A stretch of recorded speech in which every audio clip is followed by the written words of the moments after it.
mass. Over here, we can see this sloka, right? Which means massive celestial bodies attracted powerfully towards the Earth. This explains Newton's law of gravitation.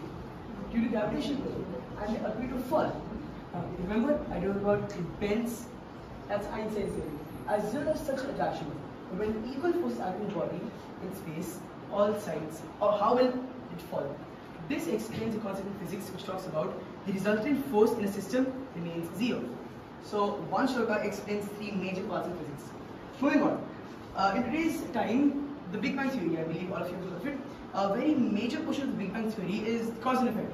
Because what caused the Big Bang and what are its effects, it's a huge philosophical, in today's it's a scientific debate, but for our time it was a philosophical debate.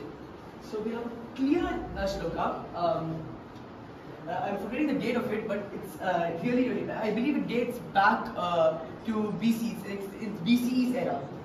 It's before Common Era, right? It simply talks about cause and effect and explains this concept very clearly. Moving on, we have light. Now, we do know that Einstein had a lot to do with light, and the speed of light was found out in not recent years, but around a century or 150 years before. So here we have found out the speed of light much before, and this is only for you to ponder upon that civilization, which is according to West, completely of what do you call it? Yeah, uncivilized. How can we find all of these things? Because all of this is philosophical. None of these cannot come in a society with disruption. That's the last thing. This. Ma'am, please read this yourself. I really want you to read this. The meaning of this. I'm allowed this. Want me to read it? Please read this one aloud. Okay, ships fly on water, vehicles moving on the ground are chariots. Those moving in the sky are space vehicles propelled by fire. What is this first thought when I say space vehicles propelled by fire? What is it? What is the Like first thought Ah. when I say space vehicles propelled by fire? They use the energy. No. What vehicle is it? Okay, what way? It's a rocket. Propelled by fire. And this is happening in 6th century CE. Yeah. That also preceded, which modern philosophers, modern historians do not want to agree to. Moving on, we have this.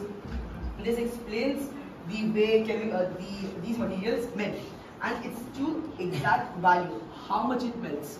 Okay, I asked the same question: if a civilization was in such disruption, how can a civilization of such disruption have caliber to write this down? Moving on, we have Advait Tiwari to explain you more about math. So in ancient Indian mathematics, this sloka stands as a testament to the great mathematical acumen of their time. In this sloka, Aryabhatta explains and how he got a very precise value of pi, which he calculated to be 3.1416. As you can read, he used the ingenious method by dividing 62,832 by 20,000 to get an accurate value of pi. Furthermore, Bharata Tirtha, another great mathematician, devised the great Karya system, which gives numerical values to Sanskrit consonants, which totally revolutionized mathematical calculations in Sanskrit. Over here, this sloka over here gives us a timeless calculation and one of the most fundamental mathematical formulas, which is the formula of an area of a triangle. This sloka explains that the area of a triangle is a product of half of its base and height, and goes on to explain on how such a simple shape can have extensive applications which go on infinitely. Furthermore, Anita will explain you. So now coming on to explosives, what do you think? Explosives must have been in the Western times, right? But no. Supraniti Sayanrupana Prakaralam 2.06 explains it all. Iron gives its color, gold its dazzling shine. All of this was calculated by one single rishi in one single text. How was it possible?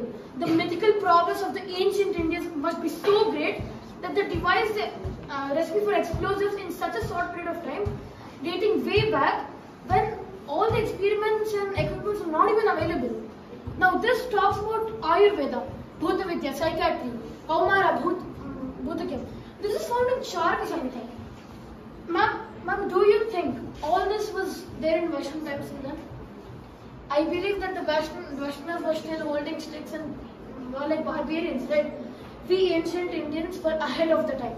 We had explosives, we had theory of light, we had cause and effect, we had gravitation, so much more. Adding on to this medical prowess also. Now this talks about osmosis. Now most of you have known Kramer's theory in 1969 described osmosis. That's what we all know. But in Mahabharata, almost in 3000 BC, which is 5000 years back, Maharishi Vedavyasa explained the working of the osmosis through a simple example. Lotus, as one draws of water with the mouth to the lotus, that is higher concentration to lower concentration, which is the mouth to the bottle. Now this explains about pathology. This is found in Sushruta Samhita. Now Rishi Sushruta is way back in BC times. He explained about all things about surgery. He was a great surgeon. He had all the tools, and he explained about 4 types of diseases: exogenous, endogenous, psychic, and natural. And he explained about the 7 categories of diseases too. Now moving on to photosynthesis. Most of you think that this is the second great thing, but this is important to note that this was discovered by the ancient Indians too. This was also found in Mahabharata Shanti Parva 3000 BCE. Without no equipments, with no experiments, with no theories, nothing. Rishis just thought it out. Imagine the prowess of ancient rishis, the mind they had, the mind they possessed, and we are just forgetting it all. So that's why this chart allows everybody in India to rethink, realign, and reboot with their sciences in Sanskrit.